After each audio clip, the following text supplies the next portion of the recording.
No, let's be clear. I mean, this performance was not good. Let's split this into two things because I want to build off something that Anna just said. If you turned on C-SPAN and hadn't watched TV in the intervening 6 years, you'd think we'd had 150,000 troops parked right now in Iraq.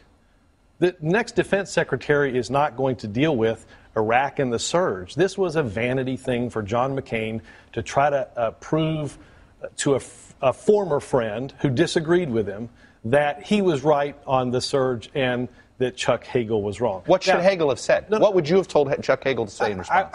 I think he said correctly, we're going to let history judge Iraq. Because, quite frankly, Chuck Hagel could have said, you know, Senator McCain, I think I might have been wrong on Iraq.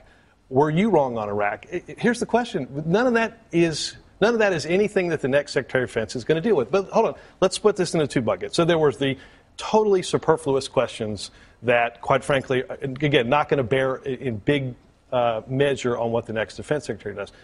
The disconcerting thing, obviously, that for anybody that watched it was he seemed unimpressive and unprepared on the questions that, quite frankly, he knew was coming. He had mock hearings. Going to what David said, should he go to the president and say, you still have confidence in him? Again, I'm reminded 3 weeks into the first term of the Obama administration, Tim Geithner gives a speech at the Treasury Department about our banking industry and how to save it. 3 weeks into the administration, 3 weeks into his tenure, the market dropped 382 points. It wasn't a... 2 weeks ago, Tim Geithner walked out of the Treasury Department 4 years later as one of the most influential Treasury secretaries in the history of our country. So we get into all these kerfluffles about one hearing or a few answers.